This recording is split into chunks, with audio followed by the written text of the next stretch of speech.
right, we're ready to start our next session in our series of Ecclesiastes. So this morning we'll be actually finishing up the first half of the book and transition next week into the second half. So if you remember last week, we talked about the way and the manner in which we should approach the house of God. You know, we're supposed to approach the house of God with reverence and with awe. And we talked about the beauty of simple and genuine worship, that God's not looking for something complex or for big vows or for wise words, but instead he just wants genuine and simple worship. So we watch our steps when we go to the house of God. And this week we're going to be continuing in chapter 5 and doing chapter 6 as well. So we have quite a big text to cover this morning, from chapter 5 verse 8 all the way through the rest of chapter 5 and into chapter 6 through verse 8 or verse 9 as well. And the kind of the proposition, the theme, the idea, as you remember, Kohelet is kind of examining the hevel of various things. The frustrating vanity, the enigma, the mystery, the ungraspable nature of some of these things of life under the sun. And this week he talks about kind of the hevel of a wandering appetite, or the inability of things and stuff to satisfy our desires. Particularly, he spends some time on money and wealth and abundance and those sorts of things.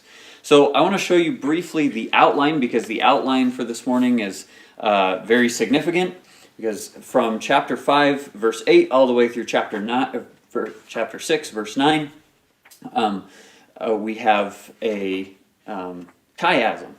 And so we're going to look just briefly at that, at least begin introducing it, and then we'll read through the text and take a closer look at it. So what we have here is Kohelet talking about, in the first section, people who lack satisfaction.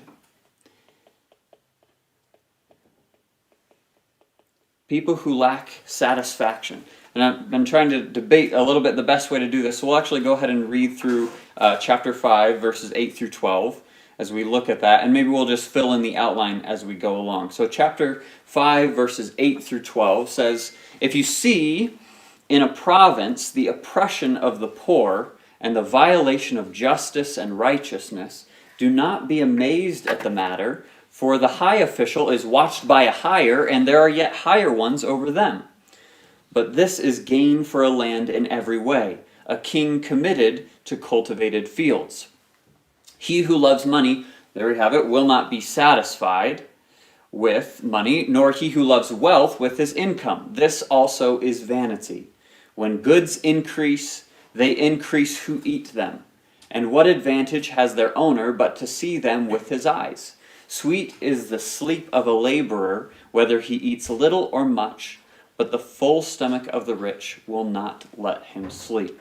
So we have, especially in verses 10 through 12, this idea of someone who is not satisfied, not able to be satisfied with his stuff. And as a result, I think we have verses 8 through 10 as an illustration of how some of these people act.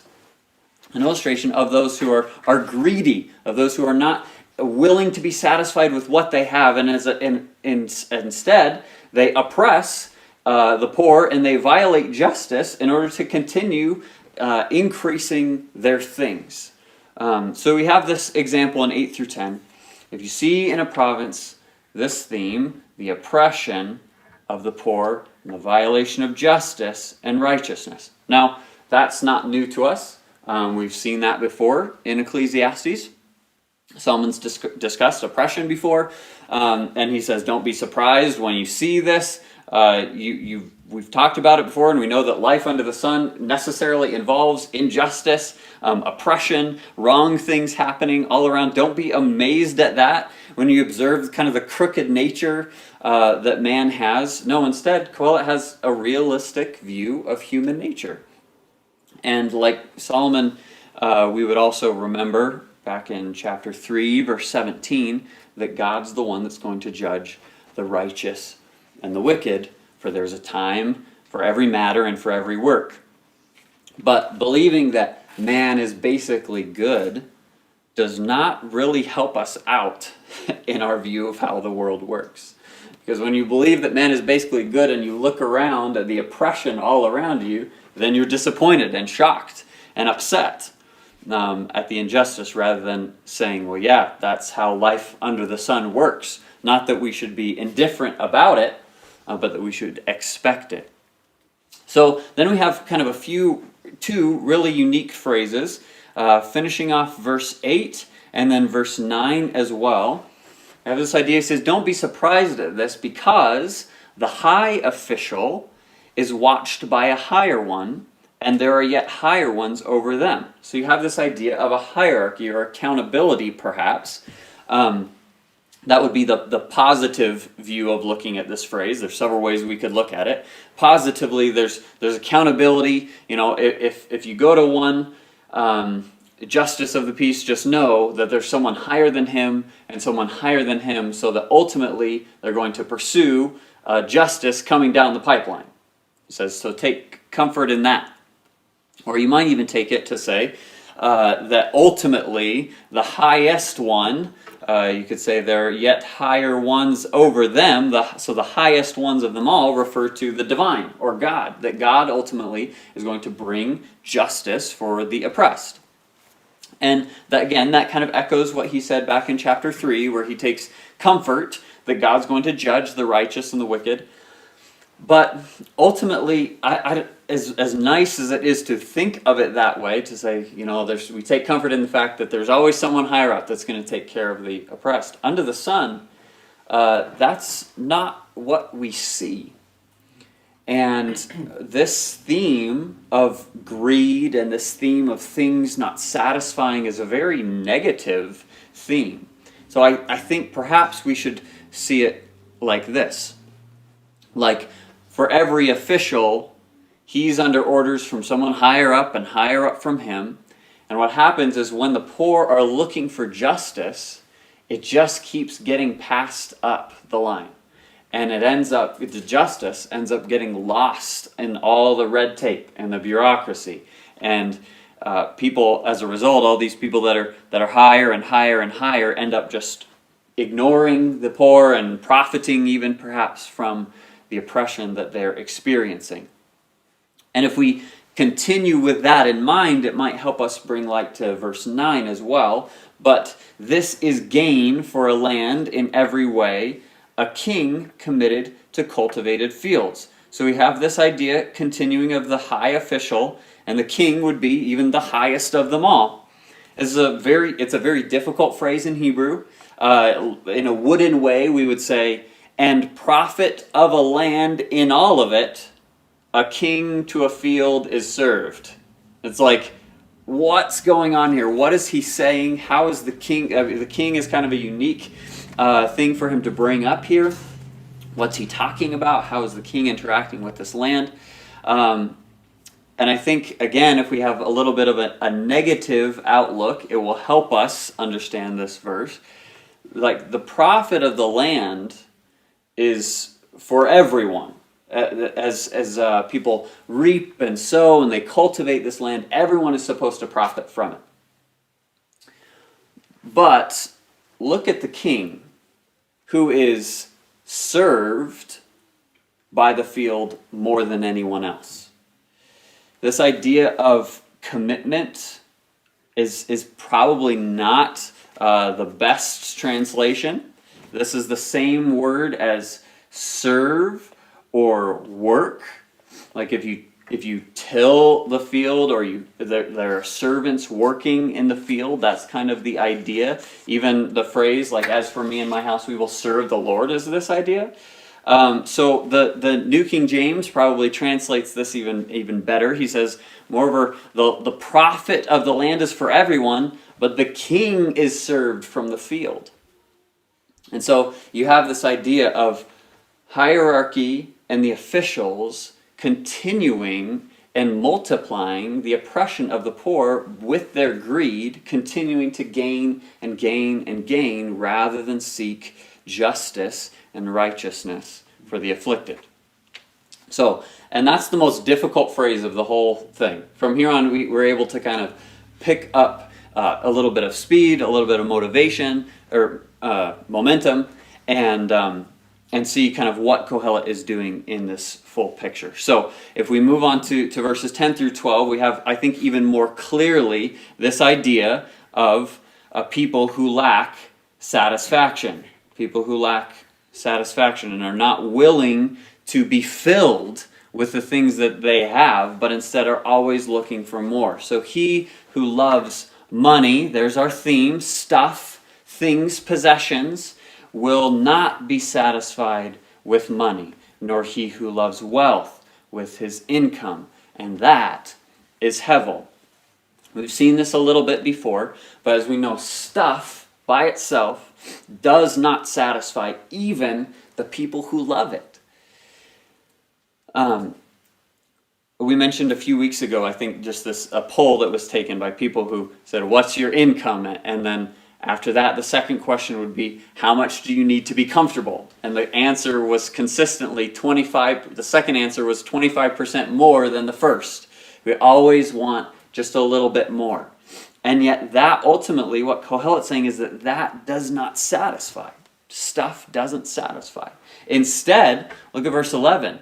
When the goods increase, they increase who eat them. And what advantage has their owner but to see them with his eyes? So instead, the more you have, the more weight of responsibility you have, the more people you have. If you have a bigger property, you have to hire people to come and help you take care of it. If you have a bigger business, you need to hire more employees, and you end up paying all of these people with your stuff to take care of your stuff. Not only do you have to pay people to manage it, but you also end up having this weight of responsibility to take care of these people. Their livelihood depends on your livelihood.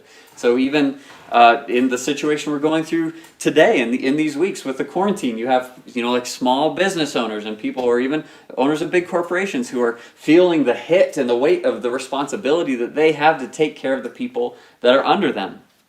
That wouldn't have happened if their goods hadn't increased, right? Not only do you have people paying people to manage your goods and you're responsible for taking care of them, but you also have this responsibility, or maybe not a responsibility, but you have people clamoring after you for your stuff because you have an abundance, right? You have people mooching off of you, or you have people asking that you would donate to charities because you have stuff to give that other people don't have. So he's simply saying this idea that all of us know is that the more you have, the more is taken from you. You see this even with our tax brackets, right? The more you have, the more is taken from you. And that's Hevel, that's vanity, that's frustration, but that's nothing new to our society. That always has been, and it will continue to be. So, more stuff gets you more people taking your stuff. What advantage then is more stuff if what you get to do is know you have more and then watch it walk away? Is it really better, is the question. Kind of contrast the person with a large property and stuff and the person with a small property. The man who has little has really little to worry about. The man who has much is always worried about what he has and preserving it and cultivating it, protecting it. Both wanting to, keep it safe and to keep it growing as well. So I guess the question that what Solomon poses is, do you really want to be tied down by stuff? And you see this idea, this realization, even in the secular world around us as well. You see some different movements towards minimalism, or like the tiny house nation. You have people getting rid of all their stuff because they've realized, they've seen this truth that often stuff is just extra that weighs you down. And so they say, I'm going to cut all of that out. I'm going to live a simple life. I'm going to have less. And in so doing, I will be living more. So you kind of have that idea even mirrored at times in our secular society.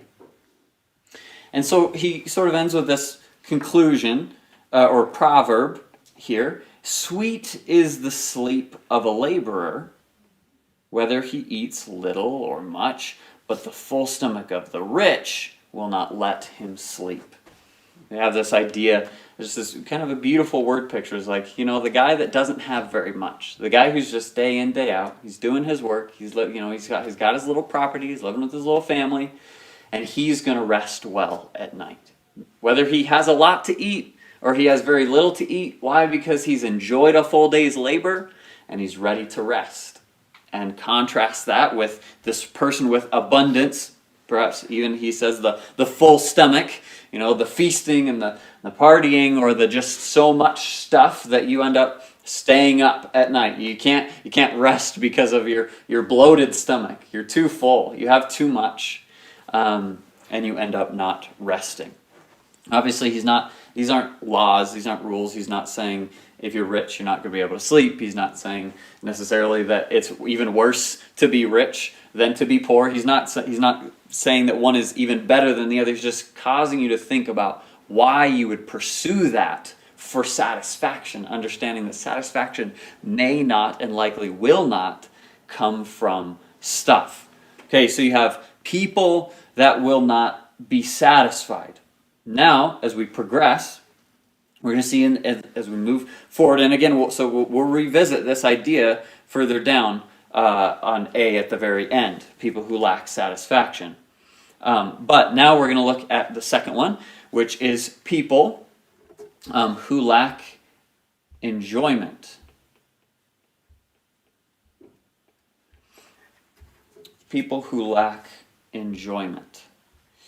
So let's look at this idea, who are unable to enjoy what they have.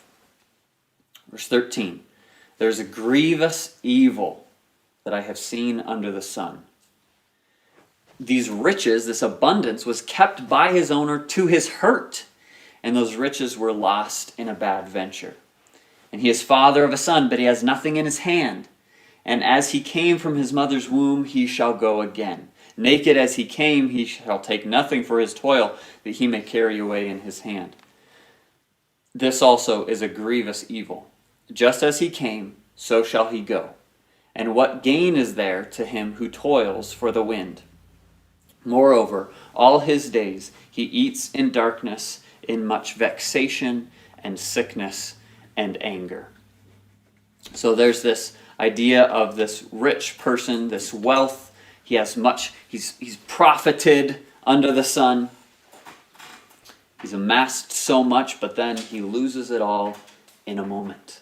He's unable to keep it. They are lost in a bad venture. Imagine perhaps somebody that has sent all their cargo out on a ship, and the ship gets lost at sea in a storm and it sinks. Or perhaps you send your things out with a caravan, and that caravan is attacked by raiders, and you lose your things. A business deal gone south, or a startup that didn't start up. The idea is that you've poured all of your efforts and energy into this hoard, into amassing, and in a moment, before you were actually able to even drink it in, to enjoy it, to profit from it, it's lost. It's all gone. And now, because of that, he's the father of a son, but he has nothing in his hand. His stuff abandoned him before he even got to pass it on or to enjoy it at all. And so he ends up dying with nothing. There's a silly little illustration of this. This past week, I was visiting over with my nieces, and Stormy was building a creation. In fact, she ironically was calling it her tiny house. And it was on wheels, and she had this intricate creation of Legos, and she was showing it to me, and she was proud of it, and she had spent most of the day working on it. And then that was the day before we had the earthquake here in Salt Lake, and so she had her Lego creation up on the shelf, and the earthquake started trembling, and her tiny house was moved off of the tiny shelf, and it fell onto the floor and smashed into a million pieces. Everything that she had amassed, everything she had spent all her time and energy working on just in a moment was gone. And the nice thing for her is that she's young and there's still Legos, and so she spent the next day rebuilding it again, right? But this idea is that someone who has spent their life building this stuff, And even in our culture and in their culture as well, you just have this idea that you start with nothing, right? When you're a youth, you don't have anything. But then as you go throughout life, as you build up even just your little private economy, and you grow, and you gradually get a home, or you get a job, and you put your stuff into savings for your retirement, and you begin to build your things. But what if something ripped all of that out from under you, so that you're left again looking like a young fool right before you die, and you don't have anything with you? That exact scenario is what he's painting. And so he's saying, as you kind of have Job, this idea of Job being pictured here. Even, he came from his mother's womb naked, and he'll go again naked, and he won't be able to carry anything for all of this work. It's a grievous evil. Just as he came, he shall go. So what is the point? What's the point of all this work? And in fact, you see in verse 17 that it drives people to darkness and vexation and sickness and anger. One commentator even sort of told the story as an illustration of a professor that he had who was driven to drinking, and he was just a drunk, but the kids liked him, all the students enjoyed his teaching. And he's heard that one day that the reason he was driven to alcohol was because a few years before, as he was working as a professor, he had been writing a book. And he spent years of his life preparing this book and working on the manuscript and editing it time and time again. And he's finally ready to take it to the publisher, and he's got a deal worked out. And so he goes and takes it to the publisher. And on his way there, he stops to pick up some things from the store. And when he returns to his car, the manuscript is gone. And it was the only copy that he had. This was before, technology had things backed up. And this was his only singular manuscript for the book that he had just spent years of his life working on. And it had disappeared. And that drove him to darkness. It drove him into just this downward spiral. And it took him years to recover. And you think of that, even in our lives, we even probably know people who have experienced great tragedy and great loss. And it drove them to exactly what verse 17 is picturing. All his days he eats in darkness, and much vexation and sickness and anger. So what are we learning here? Stuff cannot be trusted. Right? We don't rely on it. We don't seek satisfaction in it. It is, one commentator said, as apt to disappear as it is to appear. Even if it is preserved, right? Even if we could keep it, it doesn't actually satisfy. Because the man who has stuff always wants more stuff. So we have this idea that riches, that money, that stuff is an evil master. And really doesn't have significant profit at all. So then how do we respond? And that's kind of the question that he poses in verse 16. What gain is there to him who toils for the wind? And we've seen this question come up time and time again. And so how should we respond? Does it mean life is meaningless? Life is pointless? Just end it now. It doesn't matter. And nothing you do is going to carry significance. No, he doesn't say that at all. Though that would tend to agree with, here's a brief quote from Macbeth. He says, tomorrow and tomorrow and tomorrow creeps in this petty pace from day to day, to the last syllable of recorded time. And all our yesterdays have lighted fools the way to dusty death. Out, out, brief candle, life's but a walking shadow, a poor player that struts and frets his hour upon the stage and then is heard no more. It is a tale told by an idiot, full of sound and fury, signifying nothing. So that's one way we could look at this. And that's one way that a lot of people, when they understand that this is how life is going to be, and this is the vain nature of humanity under the sun, that's how they tend to respond. They say, okay, it doesn't matter. I'm going to go live my life the way I want and get out of it what I can.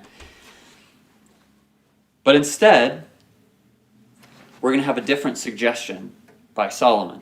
And this looks familiar to us. This is the second of, I believe, 5 what we call carpe diem passages, seize the day.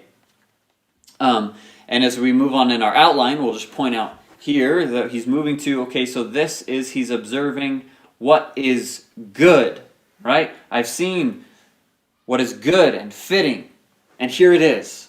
I say, eat and drink and find enjoyment in all the toil with which one toils under the sun, the few days of his life that God has given him. For this is his lot. Everyone also to whom God has given wealth and possessions and power to enjoy them and to accept his lot and rejoice in his toil, this is the gift of God. For he will not much remember the days of his life, because God keeps him occupied with joy in his heart. And so we see a few things here in this text. We're not going to spend, even though this is really leading to the punchline, especially verse 18, I think, is the punchline of this whole passage. We have discussed it before, and we'll discuss it again.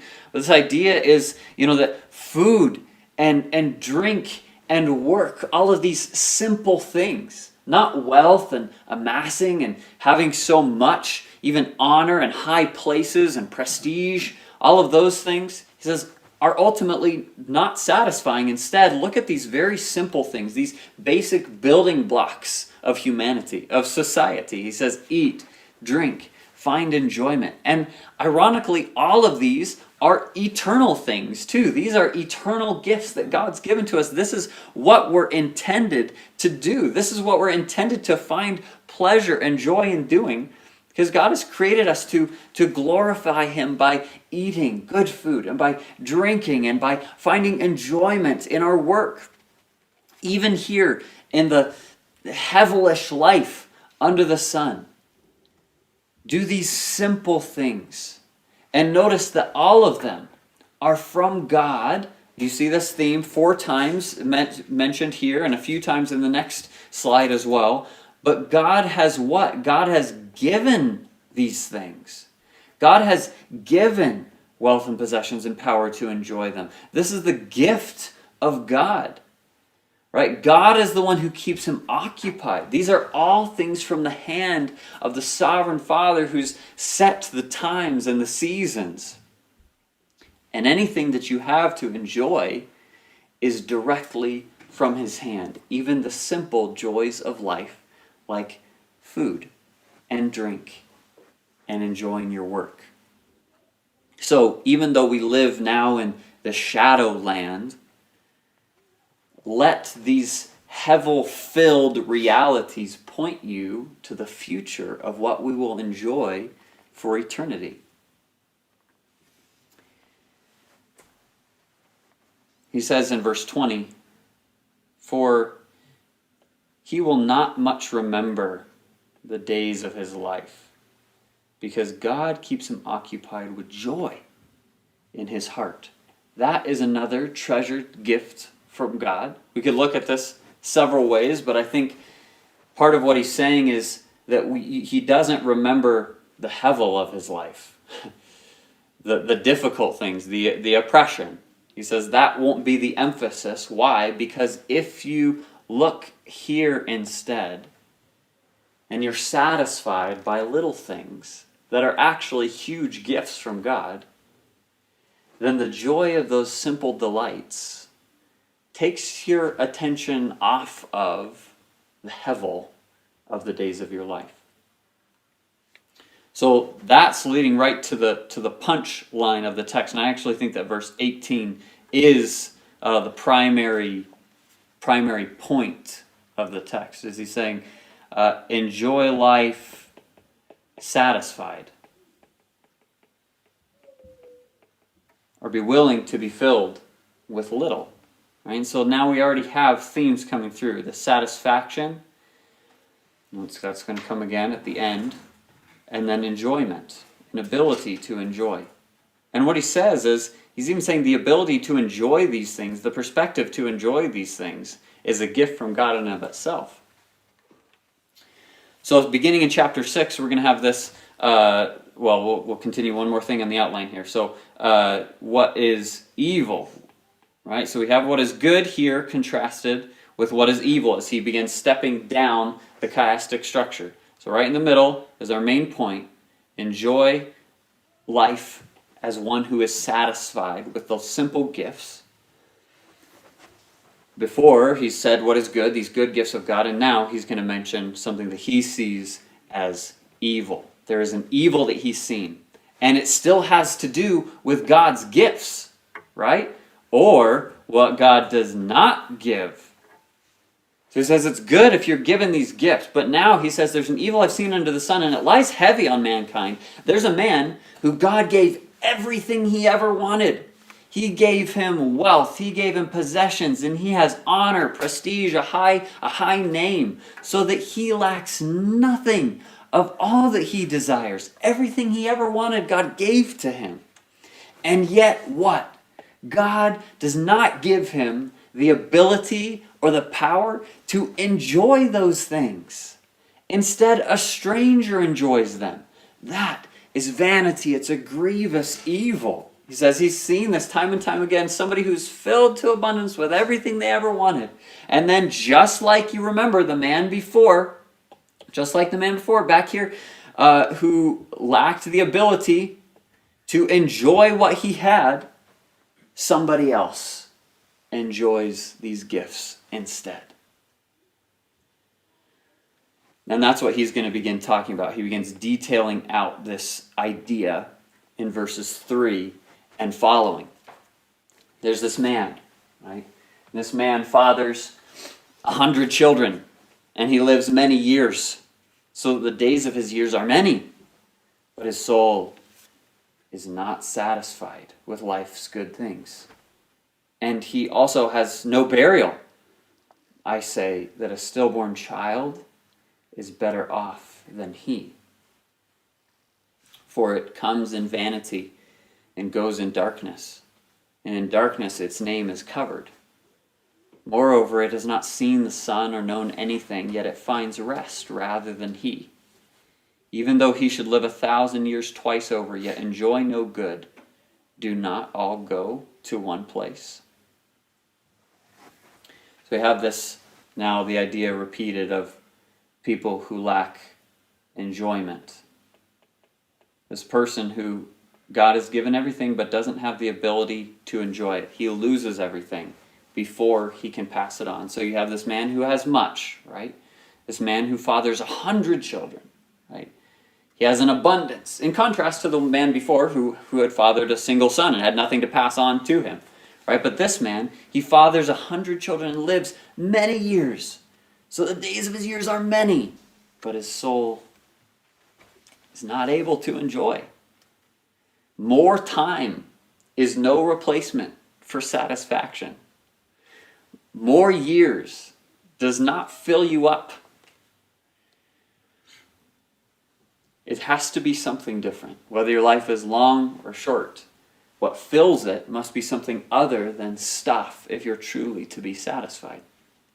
And he gives this idea of the funeral, and in contrast, he says that even this strong, even a kind of offensive, shocking statement that a stillborn child is better off than this man who's just fathered 100 children and lived many years.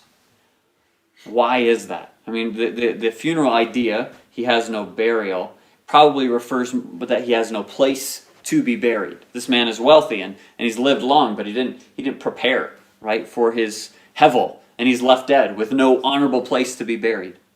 And instead, in contrast, you have this illustration of a stillborn child who Solomon says is better off. Why? The stillborn child comes in vanity and goes in darkness, and in darkness its name is covered.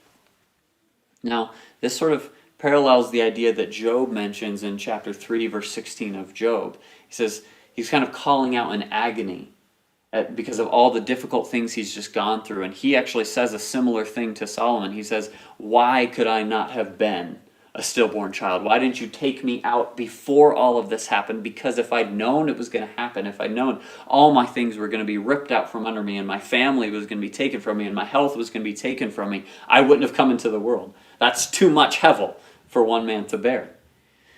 But what happens is this stillborn child, he kind of uses a word play on vanity here. One of the unique times that he uses it differently in the book. It comes in vanity. It comes into the world in mystery, in frustration. I mean, this child's just been born, but it has no life.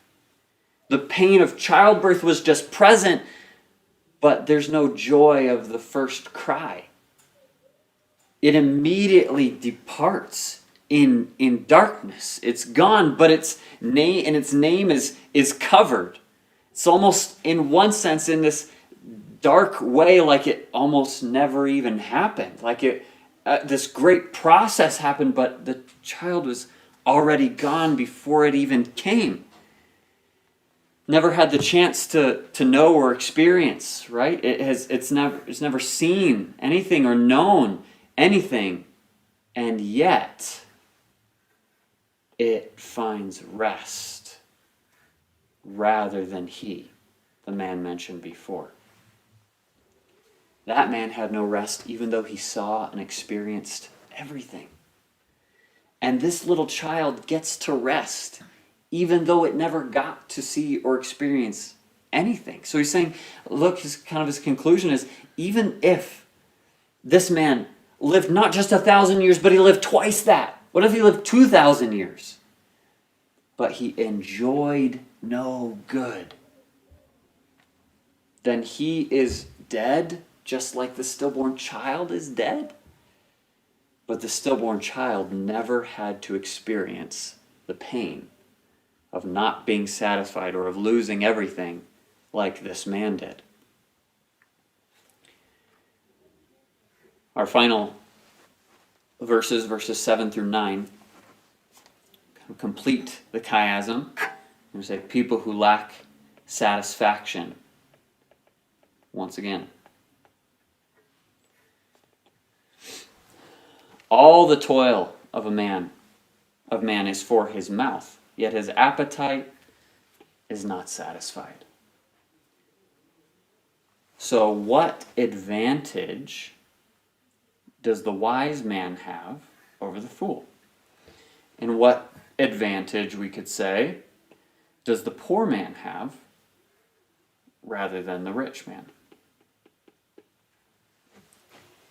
Better is the sight of the eyes than the wandering of the appetite. This also is vanity and a striving after the wind.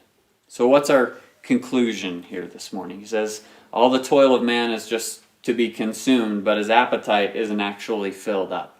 We have that same theme presented again. Then he says, what advantages, is almost rhetorical questions, and you have to wonder, is he intending a positive or a negative reaction? What advantage has the wise man over the fool? Is there one? What advantage does the poor man who knows how to conduct himself before the living have over this rich man who doesn't? Is there one? Is there any profit? Is there any benefit to wisdom, or even perhaps to poverty and knowing how to live and conduct yourself? And I think he gives this proverb as an answer and actually saying yes. I think he's saying yes, that there is something better about being wise rather than foolish. And there is something better about knowing how to conduct yourself, even with little, than by not knowing how to live in a life filled with hevel and have much. And here's what he says. Better. So there is an advantage. Better is the sight of the eyes than the wandering of the appetite. Better is the sight of the eyes than the wandering of the appetite. Isn't it better to go through a life, even if it's filled with hevel, with your eyes open, able to understand and know that hevel will come? Isn't it better to, yes, wisdom's not going to take it away. Look, he says there's still vanity. There's still striving after the wind. It's still a frustrating life. But isn't it better to go through it knowing that it will be, expecting it, rather than being shocked and surprised by it? This goes back even to the very beginning, where he says, don't be surprised at oppression. Why not? Well, if you have your eyes open, rather than your appetite, even the word is soul, your very soul just wandering and looking for something to be satisfied with, who's going to live his life better? The wise man. The poor man who knows how to conduct himself.